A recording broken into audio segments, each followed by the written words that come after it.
And then at what point did you start thinking, all right, I'm not going to be able to, did you make it to 21 before you Yes. joined the Navy? So you made it to 21? No, in 1966 I joined the Navy because the draft was closing in. As they needed more men, you had different steps.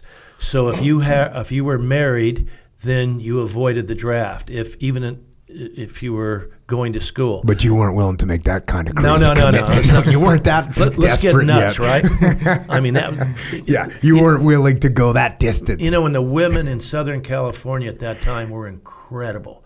And you grew up where the women always took the pill. Well, that's not true because the pill came out in the early 60s, but nobody took it for a while. So when the pill came about, it was a whole new, different social scene. And, you know, everybody got their jihad on, if you know what I mean. And so it was very fruitful to be a young man and a young woman in Southern California in 1965. And so you're getting your jihad on. Yeah. And then, so at what point did you say you joined the Navy? Yeah, we joined in 1966. The draft was closing in, and everybody had tried to get into a National Guard unit or a reserve unit. So there was nothing left because everybody of draft eligibility did that. So I went into the submarine reserves, which was the least desirable of any reserves, right? Because you had to go into submarine. And so I did that, and that proved my gateway to go into SEAL team. I'm going to tell you the little story if you wouldn't mind, Commander.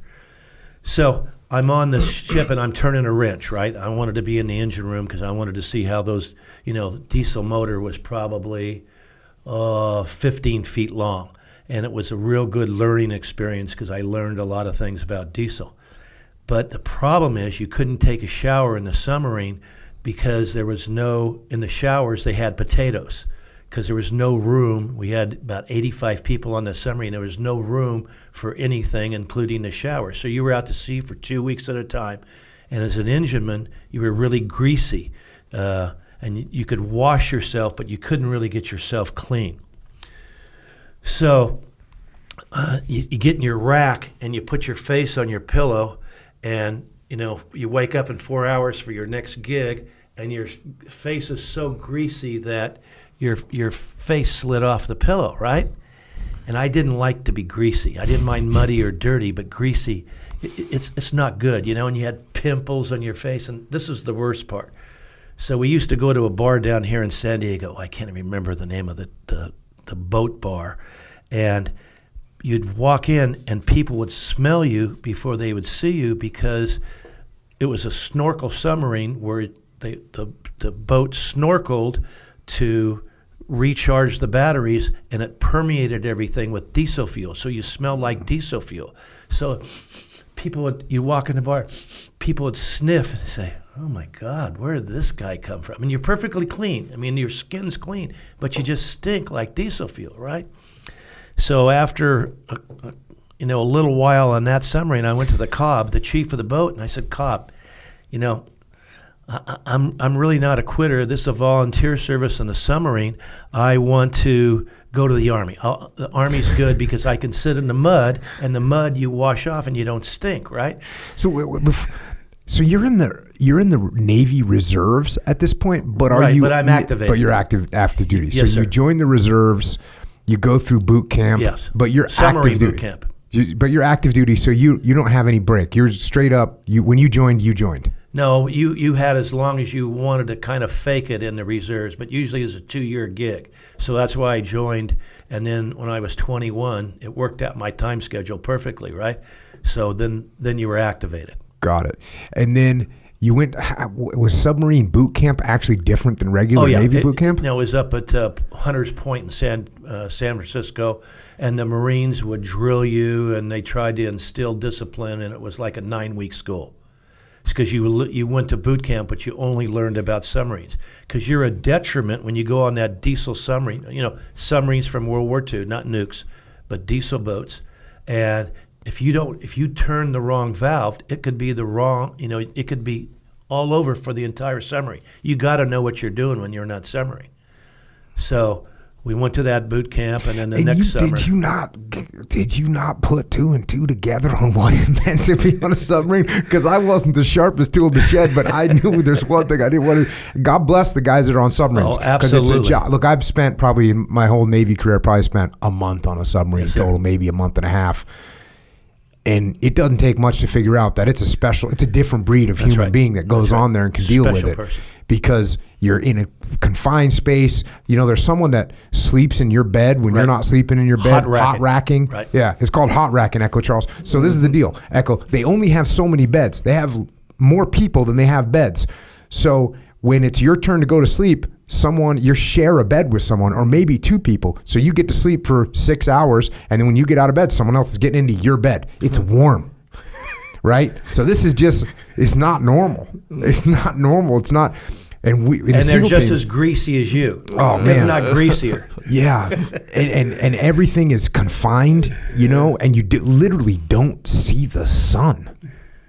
And so so I'm just wondering, you didn't think to yourself, oh well, I'm going to be on a freaking aluminum can underneath the ocean for months at a time. Maybe that's not the right deal.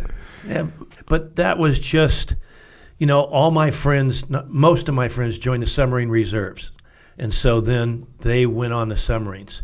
So that's just the way it was. Mm-hmm. Anything to avoid the Army. How long did you spend in the submarine service then? A month and a half. Not long at all.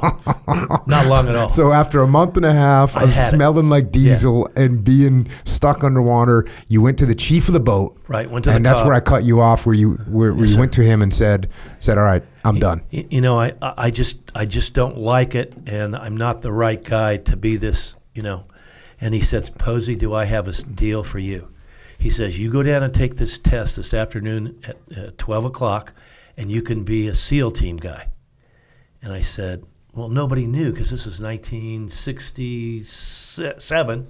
Nobody knew what it meant, right? What SEAL team was. And I thought, well, SEAL team, well, they have SEALs. I thought, SEALs. And I said, well, does that mean that you train SEALs and to do tricks for recruiting? And he says, they'll explain it to you. So I go over to a part of the base, and they put a hard hat outfit on me, and the first test was to drop you over the side of the ship in the bay, and you walk around on the bottom of the bay for a half hour to see if you're claustrophobic. And so they dropped me over at the side, and they, I walk around for a half hour in the mud. You walk through the mud. And this is in the old school, like, what is it, the Mark 8 dive helmet thing? Yeah. Yeah. It was real old school. It's real old school. And so he did that. And that was part of the examination. Throw you overboard did you have that big ass lead boots on, the whole 9 yards? Yeah. And you couldn't. You had to shuffle the boots, not walk in them. So all of the sediment that's been there for 150 years. I mean, you took one step and you couldn't see for the next 5 minutes. So they had me walking around. And then what else did they do with you? Oh, then they pull you up, and I said, "Hey, I passed the test. Where do I go? What do I do?" And they said, "Well, you have to take the other test." And I said, "Oh, okay." And nobody knew what SEAL team was, right? So I talked to the guy there, and he was a dive guy. And I said, "Well, what's SEAL team?" And he says, "Man, it's the greatest. You go down to San Diego, you lay on the beach, you are a lifeguard for Marines who make marine landings at Camp Pendleton, right? And you have a girl under each arm, and in each hand you have a beer, and the Navy buys you beer." He said, "Really? The Navy buys you beer?" "Yeah." And these girls are gorgeous. They're wonderful down in San Diego. I said, "Man, that's the life for me. That's what I want to be," right? So you didn't know, because there's no internet, there's no books. I think Men with Green Faces was his first book, if I'm not mistaken, from World War II. And I checked that out of the library, and that didn't, you didn't know what you got there. So you just didn't know, which was, I think, a plus. Mm-hmm. Where were you stationed when all this was happening? Long Beach. Okay. So then they transfer me to San Diego, and I go to the team area the Friday before training starts, And I go there, and Oliveira, I don't know if you ever heard of him, he's my proctor. And I show up at like 4 o'clock in the afternoon, and he says, "Where you been?" I said, "Well, they just brought me in the bus here. I don't know what to do." And he says, I said, "What do I do? What do you want me to do? Do I need a book bag?" Because I thought it was a school. I didn't know. And he says, no, you don't need a book bag. You just show up Monday morning. We're going to take care of you. I said, "Really?" Yeah. So I go over. At that time, we had 3 Quonset huts at the end of Coronado, at the end of the base. And I go there, and he gets me a rack. And so I'm sitting there the weekend, and these guys come in, and they tell me what's happened. And I say, "Oh, okay. It is what it is, right? I'm not in the Army, so I'm pretty happy." So that's how it just all started. Then it started going downhill Monday morning. So what was the wake-up call like Monday morning? So you had no idea. Not a clue. You didn't know it was going to be physical. You didn't know nothing about Hell Week, nothing. You just thought you were going to a Navy school where you're going to learn about whatever.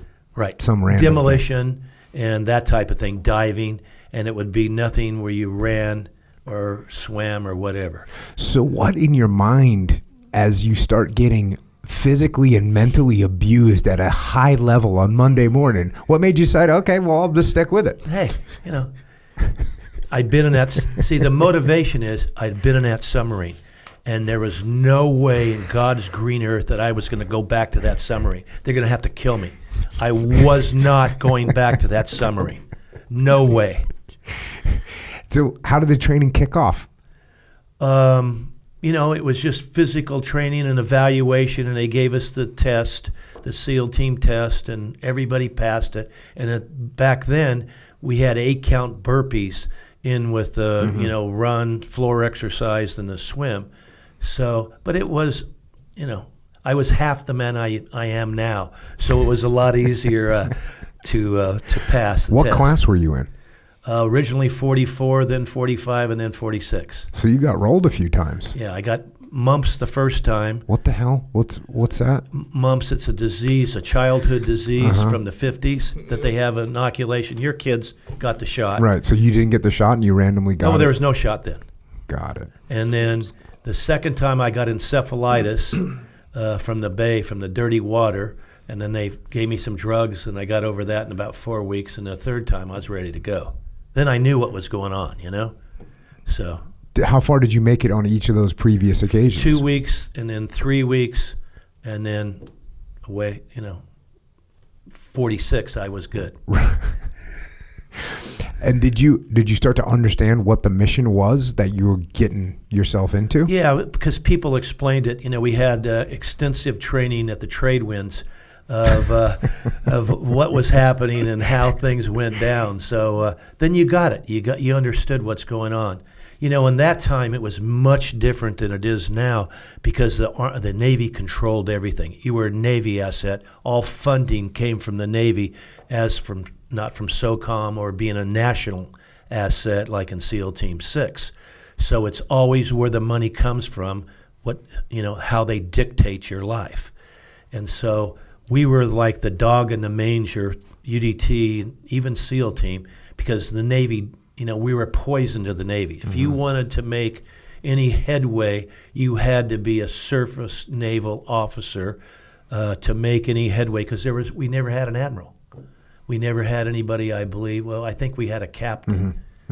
So it was very difficult for people with a career to do that if you weren't an enlisted person.